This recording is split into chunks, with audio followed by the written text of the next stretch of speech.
I saw the chat logs with my own eyes. My husband had asked his lover to go bungee jumping. He excitedly painted for her the ultimate romance of falling from the sky. I didn't cry or make a scene, I simply silently calculated the time they would set out. The next day, the headlines on my phone were glaring. Mr. Vincent and the young married woman both fell to their deaths, a bungee jump from great height turned tragic. I let out a soft laugh, having completed for them a kind of couple's ritual. At midnight, the city sank into a false, Evelyn-like tranquility. Only the computer screen in my study glowed with its ghastly light, like a demon's eye peering into the human world. The light played across my face, cold, without a trace of warmth. On the screen was the chat window between Vincent and that woman. Vincent, is bungee jumping really safe? I'm so scared. Baby, don't be afraid, I'm here. I booked the most high-end club, absolutely safe, and absolutely thrilling. So, how high are we jumping? The tallest tower, 338 meters. I'll hold you as we jump, to experience the madness of falling for love. Others propose with diamond rings, I'll take you to the delirium on the edge of death, that is true, ultimate romance. Ultimate romance. The delirium on the edge of death. I stared at those words, my stomach churning with a wave of nausea. My fingertips trembled uncontrollably, but I forced them down with every ounce of strength I had. I can't lose control. Evelyn, you mustn't. Word by word, greedily and as if punishing myself, I devoured their filthy conversation. Every sticker, every saccharine pet name felt like a poisoned dull blade, tugging and cutting at my chest over and over. I thought back to our wedding anniversary 3 years ago. I had been full of anticipation, taking Vincent's hand and saying I wanted to try bungee jumping. Bungee jumping? Are you crazy? He frowned then, flicking my hand away with an expression of disgust. Too dangerous. I don't have time to indulge in childish games, there's so much going on at the company. He always had excuses. Busy. Dangerous. Immature. It turned out it wasn't about danger, it wasn't about lacking time. It was simply that the person who wanted to do that thing wasn't the treasure at the center of his heart. My eyes were so dry they ached, but not a single tear would fall. My heart was already dead, my tear ducts must have withered with it. I moved the mouse, slowly, but with an unusual firmness. Screenshot. Save. Screenshot again. Save again. From their discussion of bungee positions, to Scarlett coquettishly insisting on wearing the prettiest dress, to Vincent promising to give her an unforgettably eternal ceremony. All the evidence, I sorted and stored in an encrypted folder. The whole process was terrifyingly calm, as if I weren't confronting my husband's blatant betrayal but organizing a dull, flavorless architectural project file. Click. The lock clicked softly, Vincent was back. I quickly closed the chat window and switched to an architectural drawing. A thick smell of liquor mixed with expensive perfume rushed into the study like it couldn't get there fast enough. Not asleep yet? He leaned in the doorframe, undoing his tie, his voice carrying a lazy, dismissive slur from the alcohol. Reading up on something. Did you eat dinner? I didn't turn my head, my voice was as calm and motionless as a stagnant pool. Went out for business, already ate. He answered vaguely and wandered into the bedroom. I can imagine the impatience on his face right now. He never cares whether I've eaten, nor does he care why I'm still up so late. To me, he is merely a partner in sharing a life, someone who provides a comfortable living but is stingy with any kind of affection, a grown man-child. Night deepened. I heard his even breathing coming from the bedroom. I walked alone to the balcony, the icy night wind hit my face, bringing a sharp sting that cleared my mind. Below, the city's lights glittered like an overturned jewelry box, dazzling, yet distant. I took out my phone, the cold light of the screen lit my face again. I typed into the search bar, bungee jumping accident case analysis. Safety standards for bungee equipment. Safety loopholes in extreme sports venues. Lines of shocking news popped up on the screen. Bungee cord snaps at a tourist site, visitor dies on the spot. Irregular operation causes tragedy, bungee instructor and tourist both fall to their deaths. I read them with intense attention, even starting to study diagrams of the main bungee rope, the backup rope, and the safety carabiner. Fragments of memory surged up uncontrollably. Before we married, Vincent stood at my school gate holding roses and declared his vows in front of the entire student body and faculty. He said, "Evelyn, you are the most extraordinary girl I've ever met, aloof, but with a burning heart. I want to spend my life warming you." After we married, he gradually grew cold, coming home later and later, the scent of his cologne changing from one bottle to the next. Now he is too lazy even to bother with the bare minimum of politeness. I thought of Vincent's character. He is hypocritical, arrogant, obsessively concerned with appearances, and he revels in being flattered. He hates rules and always prefers to pull strings to prove how different he is. He chases thrills, addicted to the sensation of controlling everything while skirting the edge of losing control. Those traits used to be the source of my suffering. Now, they have become my best weapons. I dug up the itinerary Vincent had carelessly deleted from the recycle bin. It clearly showed that this weekend he had cleared all his work commitments. The note read, "Important private engagement." Combining the chat message, "I'll take you there this weekend, I'm almost certain they're heading to that carnival on the edge of death." I coldly calculated the time and analyzed the location. A man like Vincent would never go to an ordinary tourist attraction. He'd choose a members-only, hyper-private club that sells itself on customized thrills, a high-end place exactly like that. My finger traced the map on my phone and finally stopped at a club called Leap of the Summit. This is it. At last, at the edge of the night soaked in chill, the corner of my mouth lifted into an almost imperceptible arc. "Vincent, you picked the stage for your romantic ritual with your lover. I will write the script myself for you both, and direct the final act of this play."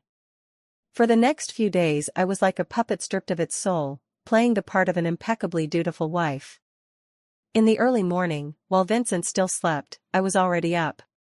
In the kitchen the soy milk maker hummed softly, and the fried eggs in the skillet sizzled. I made him his favorites, soft-boiled eggs and bacon, that I rarely cook. When I set the delicate breakfast in front of him, a barely perceptible surprise flashed across his eyes. "Has the sun come up in the west today?" He raised an eyebrow, his tone carrying its usual air of superiority. I lowered my gaze and answered meekly, "You've looked so tired lately, I thought I'd try to help you recover a bit." He was pleased.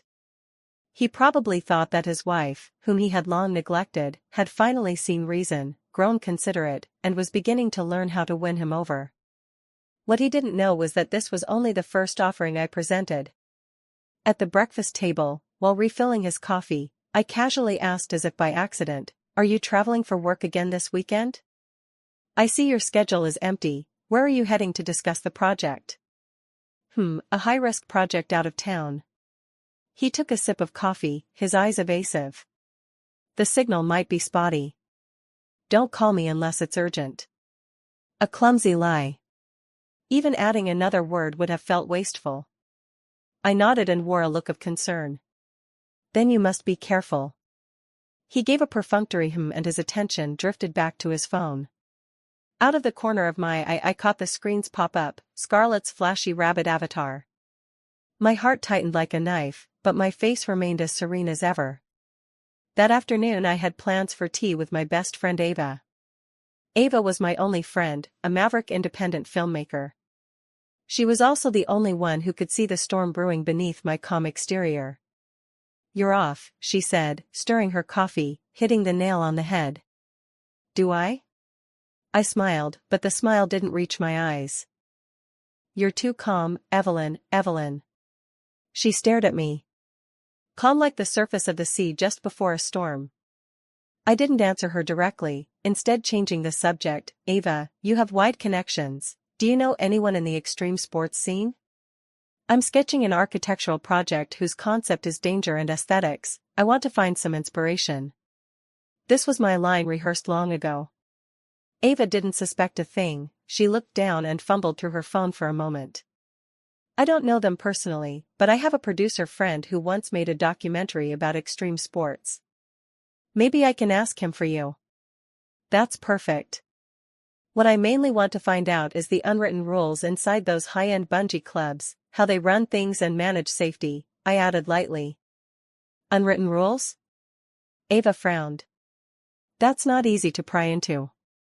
Do what you can, I said. I knew Ava would help me. After hanging up her call, I turned my attention back to the computer. Using the skills and contacts I'd amassed in the architectural design world, I easily bypassed a few firewalls and slipped into a semi-public industry forum. Before long, I found a thread about the Peak Leap Club. Fines records, rectification notices, and a few anonymous exposés that had been swiftly deleted.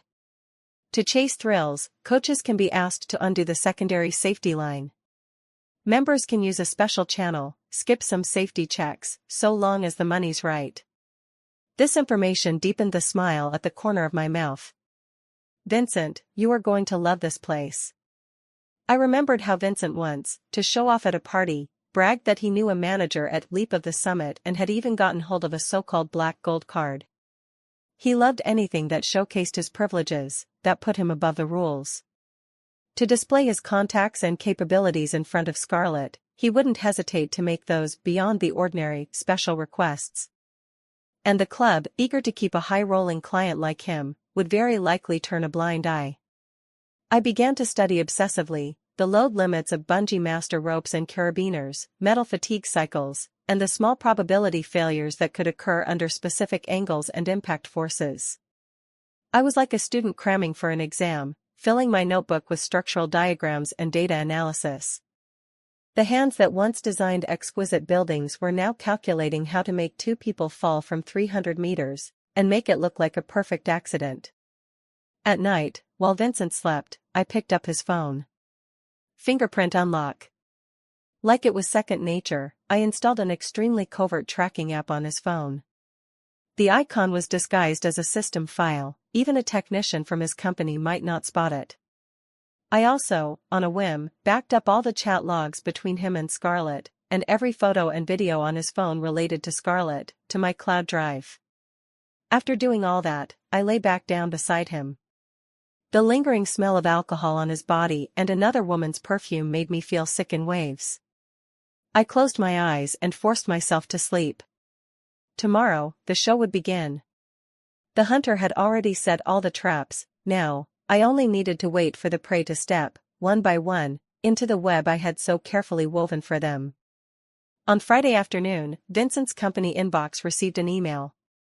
The sender was Peak Leap VIP Customer Service Center. The subject read, "To our esteemed Black Gold Card members, your exclusive Supreme Couple Bungee package has been activated." The email was designed to be lavish and intimate, its wording as seductive as possible. An exclusive experience, a private channel, ultimate romance. We will provide you and your partner with an unprecedented thrill of falling, a liberation from restraints. The most crucial, and fatal, line in the email I bolded and placed in the most prominent spot. To ensure your ultimate experience, we will enable privileged operations for you, streamlining some of the cumbersome security checks so you can reach the pinnacle of sensation. Of course I forged that email. I used a bit of technical trickery, sending it through an overseas server so it would look flawless. I knew Vincent would take the bait. Streamline the process, privileged operations, those phrases are more enticing to him than any sweet talk. They hit exactly where he loves shortcuts and craves being different. Sure enough.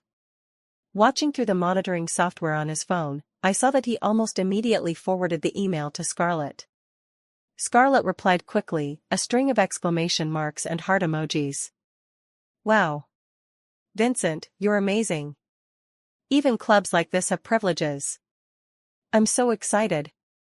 I have to wear that red dress you gave me. I'm going to be the prettiest fairy in the whole place. Vain, shallow. I watched their exchange coolly. Scarlett's vanity was the most important part of my plan. She would act like a bellows, blowing Vincent's pathetic arrogance to its peak. To keep his image of omnipotence in front of his lover, Vincent would accept the package without hesitation. I'd left a little hook in the email too. A special reservation code, Please present this code to your dedicated manager when booking, Love 520 Die. I wrote this code, of course. Its purpose was to trigger the next stage of my plan. I wasn't naive enough to think a single email would make the equipment fail at just the right moment. My plan was far more intricate than that. Through a friend I knew in the construction industry who deals in gray market business, I made contact with a supplier that provides non-core parts to Summit Leap. I didn't make any direct requests. I simply posed as an investment advisor and asked him about the investment prospects of high-risk outdoor sports. During the conversation, I casually let slip that I had a substantial sum of money on hand and was looking for a bold partner. Then, I casually mentioned a foreign case in which using a batch of auxiliary fasteners that didn't fully meet standards but looked fine on the surface led to a dramatic cost reduction, and ultimately to a successful market launch. The supplier's eyes lit up. Greed is the best bait. I didn't need him to do anything.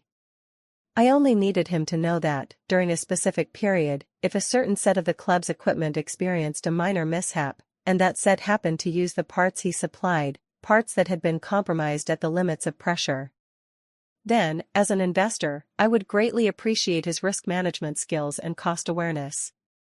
It was a psychological hint. A process of planting the seed of greed in his heart. For the sake of future cooperation and hefty kickbacks, he would very likely acquiesce to my suggestion when the club ordered that batch of equipment. The reservation code I left, Love 520 Die, will be passed to the device management department through Vincent's dedicated manager. When they see that secret code known only to me and the supplier, they'll tacitly assign that special set of equipment to Vincent and Scarlett. It's all a conspiracy. Even if they investigate afterward, they'll only find that the supplier passed off inferior goods and the club failed in oversight. And I, from beginning to end, will be nothing more than an investment advisor 1,000 miles away, completely ignorant of everything. A grief-stricken widow. On Friday night, Vincent unusually came home early. He even brought a bouquet of champagne roses. "For you," he said, handing me the flowers with a slightly forced smile. I took the flowers and was hit by a sharp scent. "Thank you," I said. "I'm going out of town this weekend for a very important deal. It's risky, I might have to turn my phone off." He looked at me with an unprecedented sincerity in his voice. "Be good at home and wait for me." It was a preemptive warning. An insinuation telling me not to disturb him while he was being romantic with his lover. I lifted my head to meet his gaze, a film of moisture rimmed my eyes at the right moment. "You must be careful. I'll wait for you to come back." My voice choked as I played the part of a wife anxious for her husband. A flicker of satisfaction crossed his eyes, perhaps mingled with a trace of guilt. But that guilt vanished in an instant. He turned and walked into the bathroom, his phone screen lit up with another message from Scarlett. I looked at my face in the mirror, written over with sorrow, and felt a cold void. "Evelyn. My acting, turns out it's that good." Late at night, Ava messaged. "Evelyn, are you okay? I just feel uneasy." Her instincts were always right. I stared at that line for a long time. Then, word by word, I replied, "Everything's fine, Ava." I have never been clearer. Yes. Never clearer. I knew that tomorrow, when the sun rose, my performance would begin. It was also my rebirth day. Saturday morning, the light was just beginning to brighten. Vincent was already up, meticulously grooming himself in front of the mirror. He changed into an expensive casual suit, sprayed on the woody perfume Scarlett liked best, and appeared radiant and alive. It was an excitement he couldn't contain, like someone about to attend a grand date. He passed through the living room and, with only a hurried "I'm off," didn't even spare me a glance. I was wearing plain home clothes, standing before the huge floor-to-ceiling window. I watched his flashy silver-gray Porsche, like an arrow loosed from a bow, shoot out of the garage and quickly vanish into the morning mist. I felt not the slightest twinge of attachment. Only a sense of an unprecedented lightness, as if about to cast off shackles. I turned, opened my phone. On the screen, that little red dot representing Vincent was moving quickly across the map. Its destination was exactly the place I had anticipated, the Leap of the Summit Extreme Sports Club. Everything was in my script. I went into the kitchen and made myself a steaming cup of black coffee. Then I leisurely ate toast and a fried egg, as if this were just another ordinary weekend morning. Sunlight poured through the window, casting mottled patterns on the floor. Warm, bright. I sent Ava a message, "Happy weekend, the weather is lovely today." I needed to leave some evidence that I was in a good mood today, and knew nothing of what was about to happen. Then I opened the news app and pretended to browse the social headlines casually, while in fact changing all the push settings to real-time updates related to the location of the Apex Sleep Club. After finishing that, I began clearing out the things Vincent had left in the house. I tossed the coat he had carelessly left on the sofa, his dirty socks he had taken off, and that bundle of insincere champagne roses into the garbage bag together. The motion was calm, without a trace of emotion, as if dealing with a heap of useless trash. Every item in this house had once been selected by me with care. I had thought this was our home. Now it seems it was nothing more than a beautifully furnished cage. I picked up my phone and flipped through the photo album of me and Vincent. The first picture was taken when we had just gotten together, by the lake in the university town. In the photo I was smiling with awkward youth and happiness, eyes full of hope for the future. And he, too, had once looked at me with that same deep affection. How ridiculous. How could a person's heart change so quickly? Expressionless, I deleted every single photo we'd taken together, one by one. DZZ, my phone suddenly vibrated. The number was unfamiliar. I hesitated for a moment, then answered. On the other end was a slightly flustered male voice, with a noisy background. Hello? Is this Mr. Vincent's phone? This is. Before he could finish, I pressed the hang-up button. Then I blacklisted the number. I guessed it was someone from the club. Maybe Vincent's personal manager making a final check, or maybe they'd noticed something unusual. But none of that mattered anymore. The reasons I gave for hanging up could be poor reception, not hearing clearly, or thinking it was a spam call.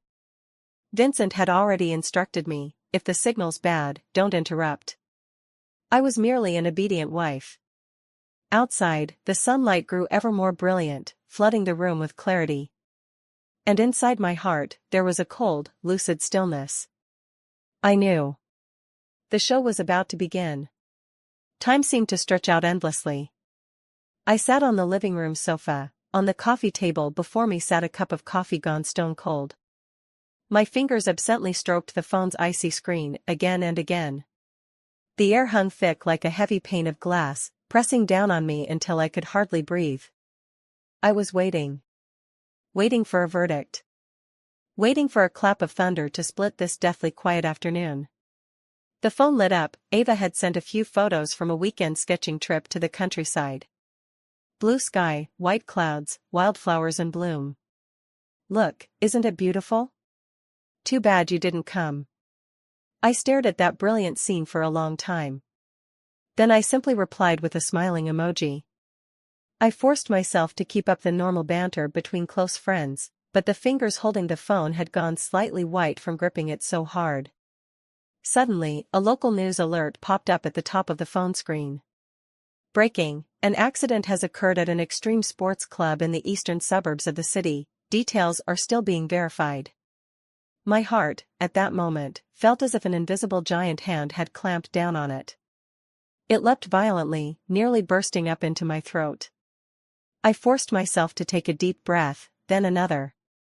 My fingertips, however, betrayed me and dug deep into my palm. It's here. With fingers slightly trembling, I tapped open the news item. No photos, no details, only a few sparse lines of text. But I knew, it was the one. Almost certain. I quickly switched to the surveillance app one had installed. On the map, the silver-gray Porsche still sat calmly in the Summit Leap parking lot. Everything, just as I had expected. The next hour was the longest wait of my life. I was like a gambler awaiting the draw, eyes glued to my phone screen, afraid to miss a single new update. I could even hear the sound of my blood rushing through my veins. Finally, the phone vibrated again. A push notification from the news app, its headline glaring in bright red. Breaking, renowned tech CEO Vincent and a woman die in bungee accident, both fall to their deaths. On-scene report, high-altitude bungee tragedy, couple plummet instantly. Plummet to death. Both fall to their deaths. Those two phrases seared my retinas like two red-hot branding irons. I read that headline over and over until every single word was carved into my brain. Then I laughed. The corners of my mouth lifted, bit by bit, tracing a sickly brilliant arc. All the resentment, refusal, and pain piled in my chest dissolved in that moment into a thoroughly exhilarating pleasure. Vincent. Scarlett. Are you pleased with the couple's ceremony I prepared for you? This revelry on the edge of death, this consummate romance, I completed it for you. My phone started ringing like crazy. Some numbers I knew, some I didn't. I ignored them all. I took a deep breath, then slowly exhaled. That foul breath seemed to carry away all the humiliation and endurance of the past 5 years. I went to the kitchen, took a bottle of ice water from the fridge, and tilted my head back to drink. The cold liquid slid down my throat into my stomach, quenching the last ember of burning madness in my heart. The chill in my eyes intertwined with the strange smile at my lips. I knew. From this moment on, Evelyn's revenge was only just beginning. And the performance of the grief-stricken Mrs. Vincent was about to begin. The phone finally rang an hour later, insistently, in a tone that left no room for refusal. Caller ID, Vincent's secretary, Leo. I stared at the name pulsing on the screen, took a deep breath, and wiped every trace of smile and indifference from my face. When I looked up again, the woman reflected in the mirror was already someone about to hear terrible news, panic-stricken. I pressed the answer button. Hello? My voice carried a touch of just right hoarseness and confusion. Ma'am. It's bad. You need to check the news. Mr. Vincent has met with an accident. Leo's voice trembled with sobs, full of terror and disarray. My hand holding the phone loosened without my realizing it. The phone hit the floor with a sharp crack. I didn't pick it up. I just, into the speaker, let out a short, strangled cry. What did you say? Leo, don't scare me like that. Vincent wasn't supposed to be on a business trip? My voice began to tremble, incoherent, perfectly replicating a wife's first reaction upon hearing terrible news. Ma'am, please don't panic, I'll come get you right now. No, it's fine, send me the address, I'll go myself. I hung up the phone and slid down the wall to the floor. Then, facing the air, I gave a suppressed, heart-wrenching sob. This was not acting. This was my final farewell to that dead, pitiful marriage of mine. 10 minutes later, I stood up. I walked into the bedroom and opened the wardrobe. I took off my comfortable loungewear and changed into a black silk dress. Conservative cut, fine fabric. Then I went to the dressing table, splashed cold water on my face, making my complexion look even paler. I hadn't put on any makeup, I simply pressed the pads of my fingers hard into my eye sockets until a natural, painfully tender flush rose there. I casually swept my long hair up, leaving a few messy strands to fall along my cheeks. Sadness, but I could not lose my dignity. This was how a wealthy lady who had just lost her husband, yet still maintained good breeding, ought to look. On the way to the scene, I received a call from Ava. Evelyn. I saw the news. How are you? Are you okay? Her voice was full of worry and urgency. Ava.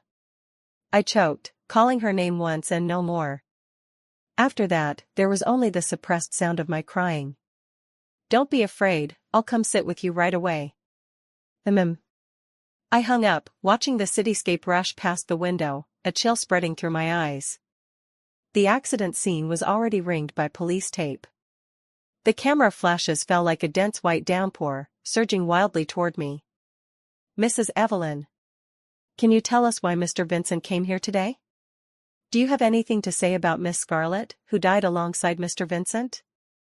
Can you tell us whether your marriage with Mr. Vincent had long been in trouble?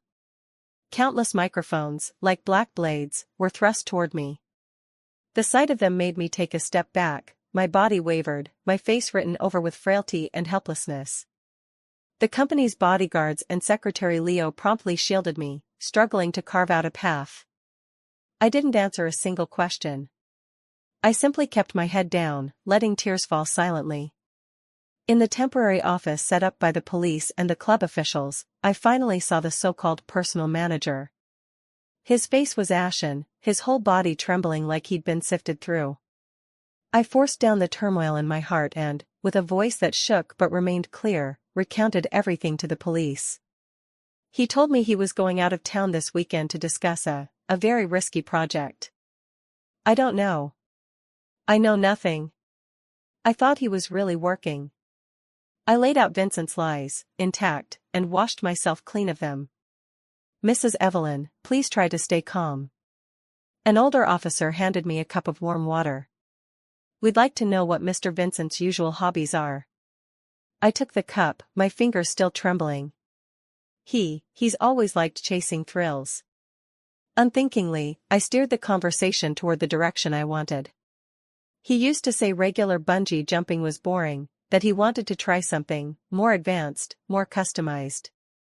As far as I was concerned, I had successfully created the perfect misdirection for the police investigation. Vincent had sought thrills and had voluntarily insisted on a dangerous procedure, which ultimately led to the accident. Just then the office door was thrown open. A middle-aged couple burst in, Scarlett's parents.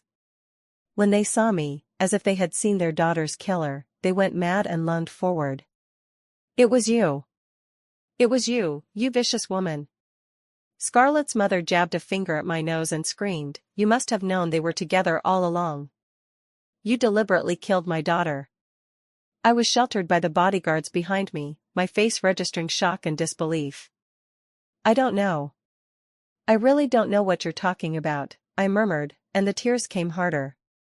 I looked at Scarlett's parents, my gaze filled with the anger appropriate to a woman betrayed by her husband, and the grief of someone being slandered. But it stopped there, no hysteria, no loss of composure. I am a victim. A pitiable woman doubly betrayed by her husband and his lover. This farce ended with Scarlett's parents being led away by the police. Night fell. Accompanied by the officers, I looked one last time at the bungee tower that rose into the clouds. The night wind lifted my hair, covering half my face. In the unseen shadows, a cold sneer briefly flashed across my heart. Immediately, I quickly reined it in. Perfect. My performance was flawless. A perfect victim was thus born. Vincent's death detonated like a heavy bomb, blowing up the entire finance world and social media. Famous CEO and his lover plunged to death while bungee jumping. Was it an accident or a conspiracy behind it? Exposing the other woman, Scarlett, the rise from intern to CEO's mistress.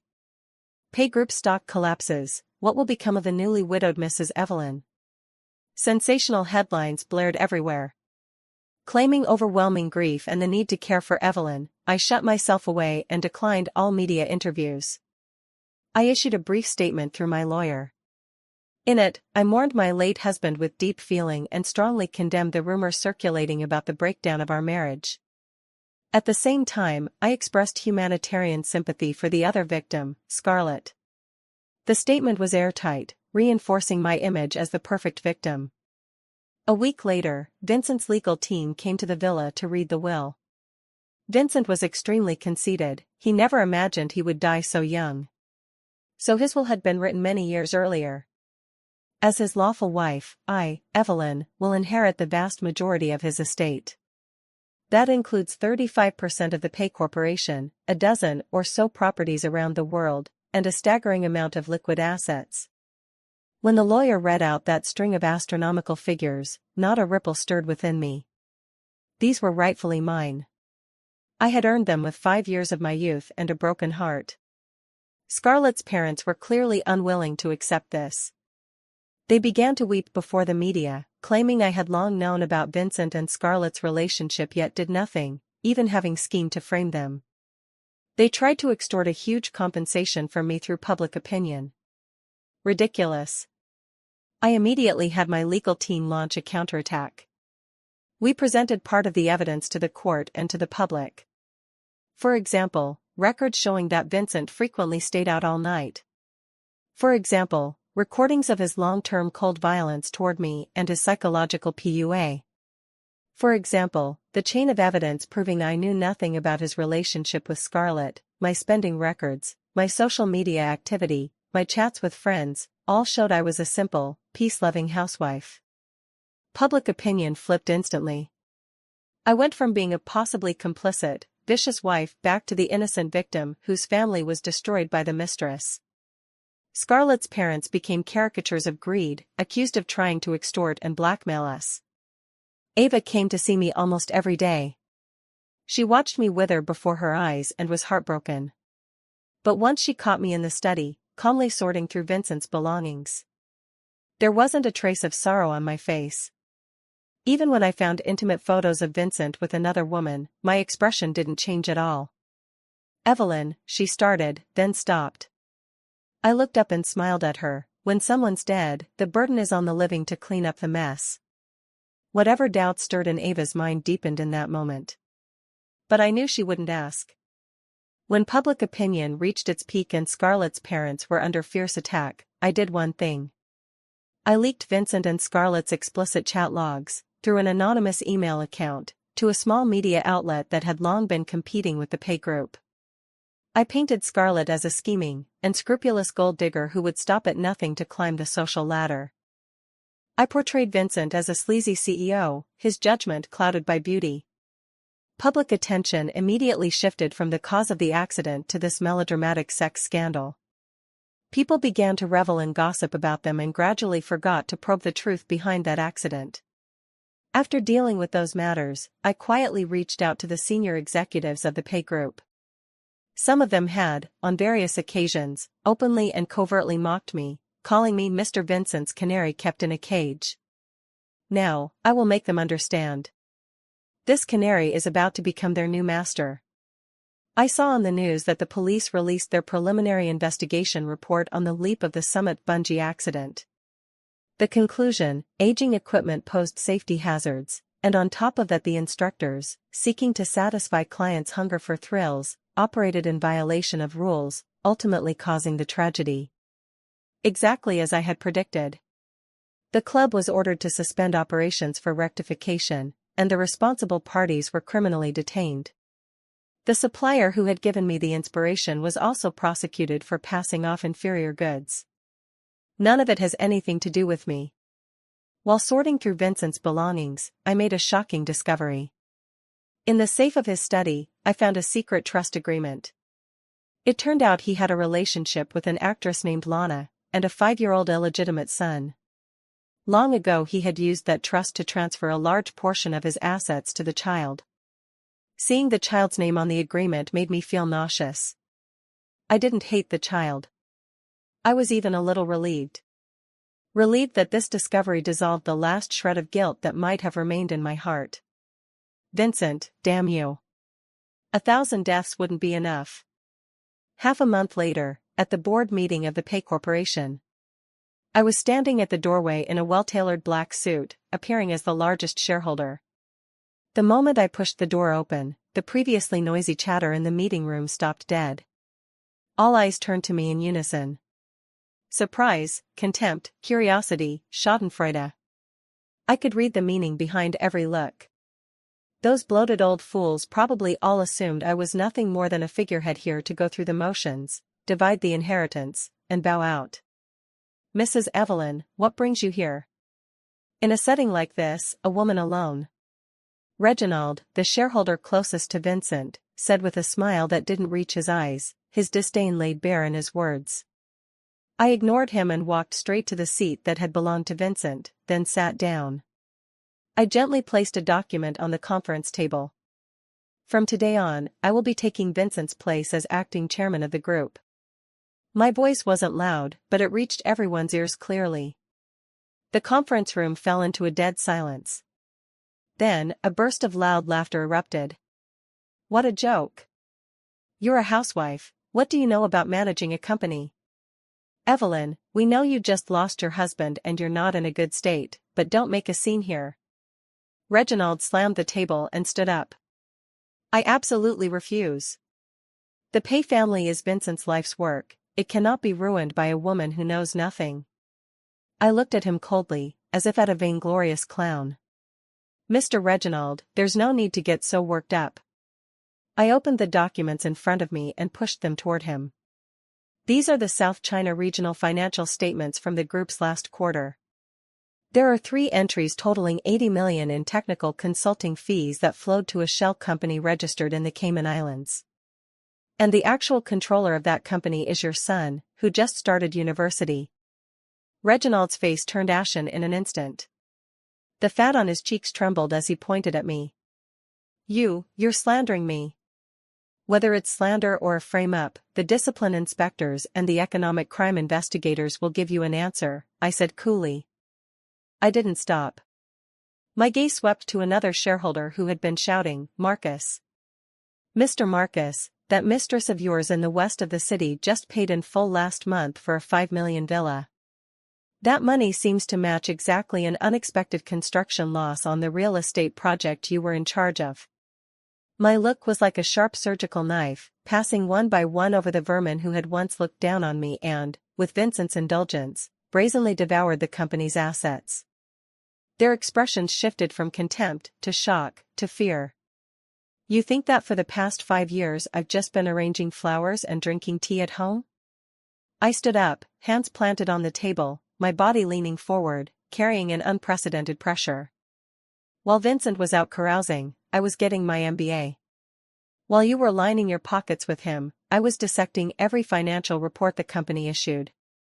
I know this company better than any one of you. In the conference room, not even a pin could be heard to fall. I didn't come here to negotiate with you today, I came to notify you. My voice was cold, resolute. Either you follow me and spit back out, intact, everything you've swallowed, or you go to prison to join your good brother, Vincent. Of course, he no longer has a chance. I acted with thunderous speed. Using those unsavory pieces of evidence Vincent had left behind, in less than a week I had that bunch of so-called henchmen cleaned out completely. Then I unveiled several transformative strategies I had long ago prepared for the company's shift into the new energy sector. Those board members who had still harbored doubts completely shut up after seeing the detailed, meticulous, and highly forward-looking plan I had presented. Their looks shifted from contempt to reverence. Power is the best thing. And the best passport. When Ava came to the company to see me and found me in the office, calmly issuing orders to dozens of department heads with clear organization, the shock in her eyes could no longer be concealed. Evelyn, how much have you been hiding from me? She sank onto the sofa in my office, her expression complicated. I handed her a cup of coffee and smiled. Maybe I haven't changed. I just finally took back what was always mine. My intelligence, my expertise, my ambition, and my life. That evening I was at a private club, hosting the company's new executives. I raised my glass, the red liquid trembled in the light, looking very much like blood. My gaze swept over everyone present. In my mind I whispered, Vincent, your empire is mine now. Life, it seemed, had finally sailed into a steady, luminous channel. Under my control, the company gradually found its footing. The maelstrom of public opinion had long since subsided. I felt like a phoenix queen reborn from the flames, beginning to savor the fruits of victory. Until I received that letter. It was an ordinary manila envelope, no signature, no address, just like that, silently appearing on my office desk. I opened it. Inside was only a sheet of white paper, a single line printed by a machine. The wind-up high must be very cold. You are more dangerous than you think. My expression shifted ever so slightly in that instant. The hand holding the paper tightened without my meaning to. It wasn't a threat so much as a warning. Or rather, a probe. Someone knew. Or rather, someone suspected. I forced myself to calm down, fed the note into the shredder, and watched it turn into irretrievable confetti. Then I pulled up the security footage from the corridor outside my office. The footage showed the messenger, a food delivery rider wearing a baseball cap and a mask. He handed the letter and an afternoon tea to my secretary, who assumed it was from a client and brought it straight in.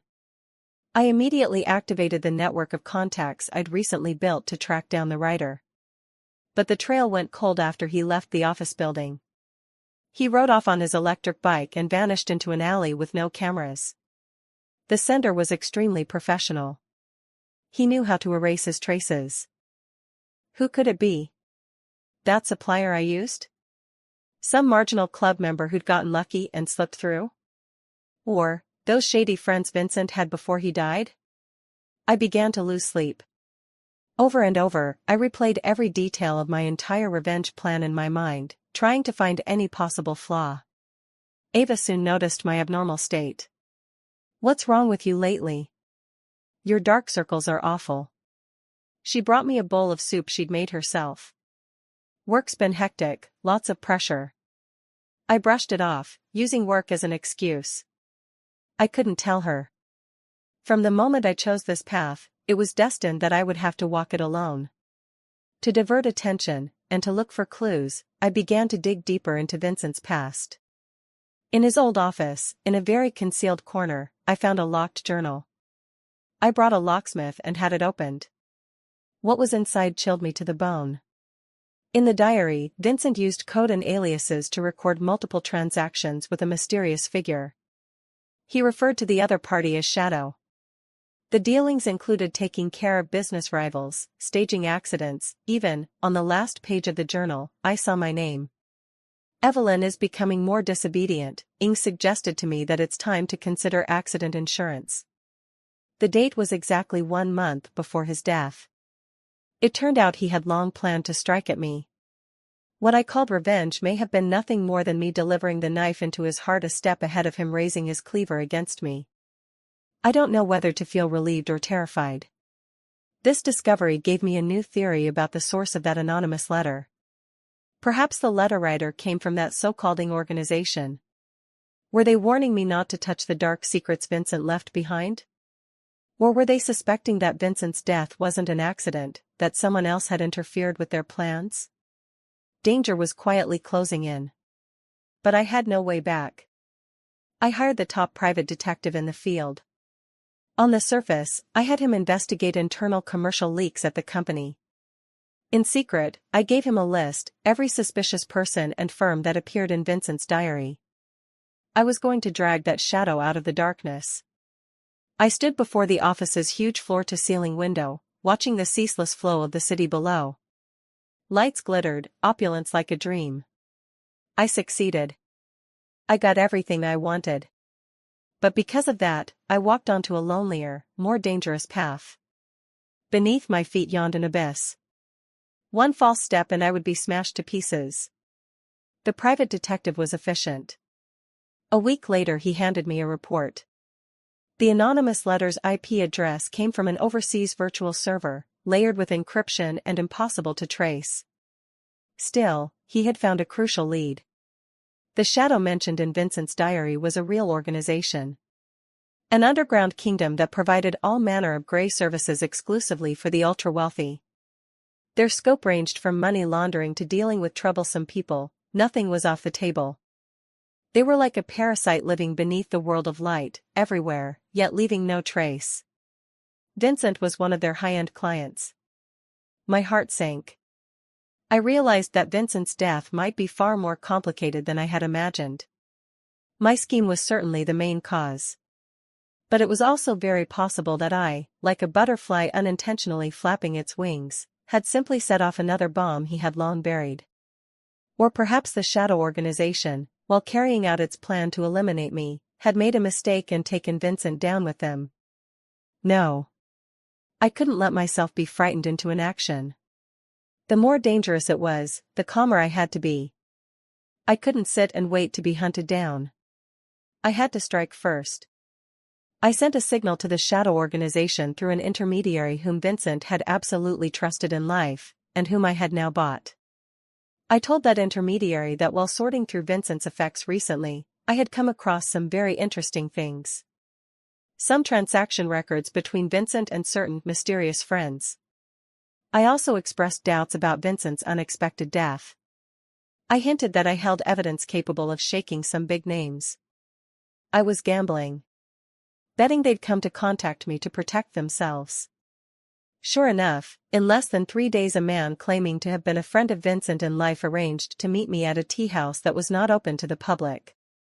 The man looked genteel, wearing gold-rimmed glasses, his speech refined.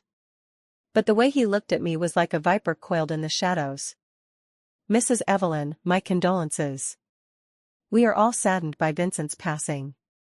He got straight to the point, there was no emotion detectable in his tone. "Really? I rather think some people might be more afraid he hasn't died thoroughly." I lifted my teacup, blew on the floating leaves, and replied nonchalantly. He smiled. "Mrs. Evelyn is indeed, as the rumors say, a clever woman. Clever people should know there are some things one ought not to touch. For example, a husband who wants me dead leaving behind a secret?" I set down my teacup and looked him straight in the eyes. Or perhaps an assassin organization that took the money but failed to do the job? In that instant his pupils constricted sharply. It lasted only a moment, but I caught it. I had guessed right. Vincent really had hired them to take me out. The discovery sent a chill through me, but it also steeled my resolve. "I don't know what you're talking about." He quickly recovered his composure. "It's all right, you know." I took a voice recorder out of my bag and put it on the table. "I'm not here today to pin blame on anyone. I just want to get back what belongs to me. Vincent was siphoning assets behind my back, through you, for at least 300 million. That money is mine now.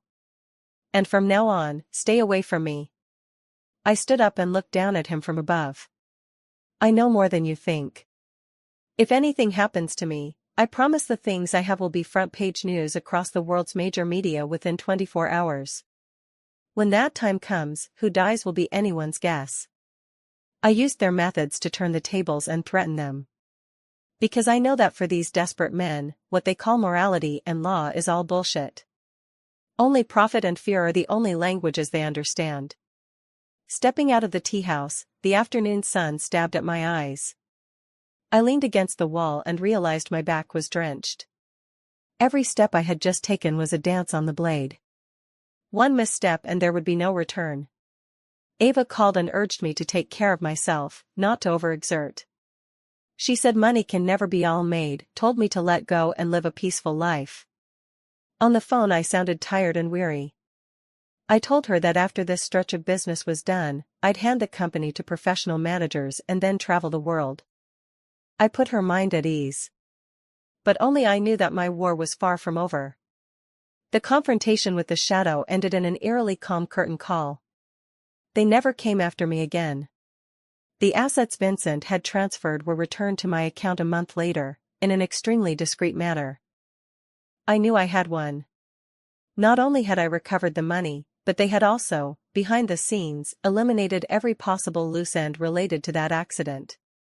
For example, the supplier who had cut corners was ultimately convicted based on irrefutable evidence and handed a heavy sentence, only to die unexpectedly in prison. From then on, no one could ever link that fall to me. I could finally breathe a sigh of relief. Under my leadership, the company successfully completed its transition into the new energy sector. The stock price soared, and market value tripled. Evelyn, that name, became a fearsome legend in the business world. And Scarlett's parents, after months of turmoil and farce, finally vanished without a trace. They couldn't find any evidence to accuse me. Instead, their humiliations in front of the media left them mocked and scorned, and in the end they fled the city in disgrace. The dust settled. The first thing I did was return, anonymously, all the gray assets Vincent had acquired by unlawful means and the money my shadow organization had taken from me, donating it to several children's education foundations and women's domestic violence shelters. I wasn't seeking redemption. I just wanted those filthy funds to have a clean destination. Then I sold the riverside villa that had imprisoned 5 years of my youth. By the sea, I bought a plot and personally designed a white cottage facing the ocean. simple, airy, filled with sunlight and the breath of freedom. On the day I moved into the new house, Ava came. She brought my favorite lilies. Watching me finally let down every guard and disguise, a long mist, genuine relaxed smile spreading across my face, her eyes grew red. "Evelyn, you finally came back to life." That night, we were on the terrace, drinking a lot. The sea breeze blew gently, carrying a faint saltiness. I confessed part of the truth to her. I told her I had long known about Vincent's affair. I told her I had exploited Vincent's vanity and his lover's vanity. But I omitted the core, the darkest parts. I did not tell her about that email, that code, that supplier. I only said I had foreseen their end, and yet I did not stop it.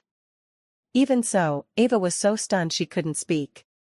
She looked at me, pain and bewilderment in her eyes, but in the end it all dissolved into a long, drawn-out sigh.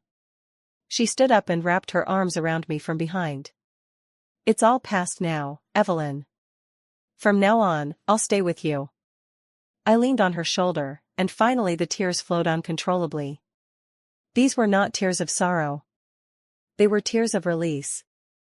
After that, I reclaimed my profession. I no longer took part in the company's day-to-day operations. Instead, I founded my own architectural design studio. I poured the experiences of these past years, my pain, my struggles, my rebirth, into my designs. My work, alive with fierce vitality and emotional tension, soon caused a sensation in the industry. One day I received an anonymous package. There was no letter inside, only a photograph. It was a still from the surveillance footage of the day Vincent and Scarlett bungee jumped. The image was grainy, but you could just make out a certain critical safety clasp on them that seemed to show a faint, abnormal looseness. On the back of the photo, written in red pen, were the words, "Pleasure doing business." It was shadow.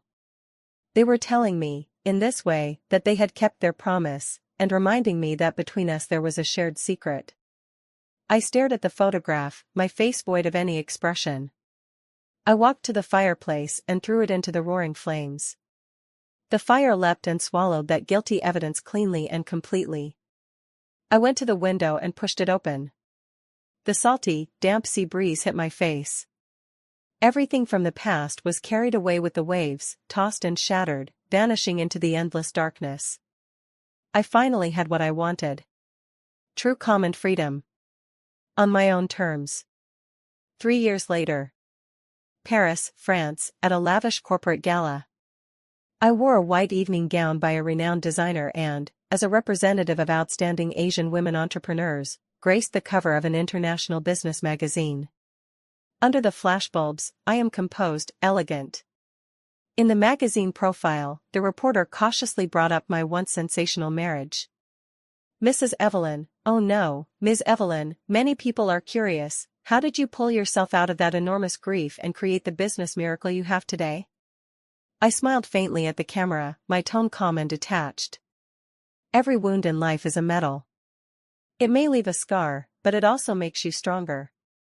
I simply turned all those who once tried to bring me down into the stepping stones beneath my feet. I used part of the pay group's shares to establish a charitable foundation. It provides free legal aid and psychological support specifically for women who have been harmed in marriage and are powerless to fight back. I cannot save everyone. But I hope that my existence can let them see a sliver of light in the darkness. At a charity dinner, I happened to see several distant relatives of the Vincent family. The once glorious Pay family, after Vincent's scandal and my subsequent forceful purges and takeover, had long since lost its luster and become the laughingstock of the circle. When they saw me, they all avoided me, their eyes full of fear. I merely glanced at them indifferently, then looked away. I no longer deigned to waste any emotion on those people.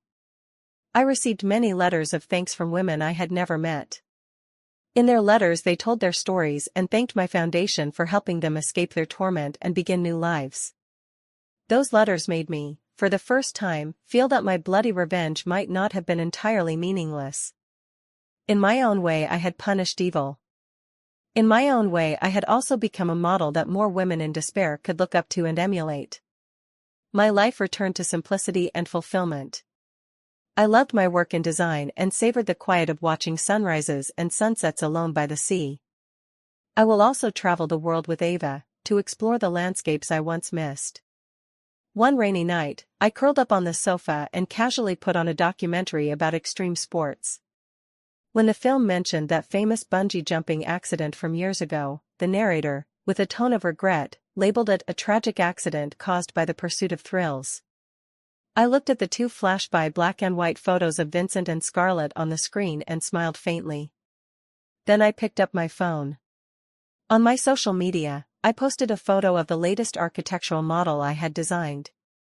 It was an art museum shaped strikingly like wings. I added a line of text, "Every fall is for a better flight." The rain outside had, at some unknown hour, stopped. A brilliant rainbow spanned the freshly washed sky. I knew it. The brand new chapter of life that belonged to me, Evelyn, was only just beginning. I had broken free of every restraint and become the person I most wanted to be.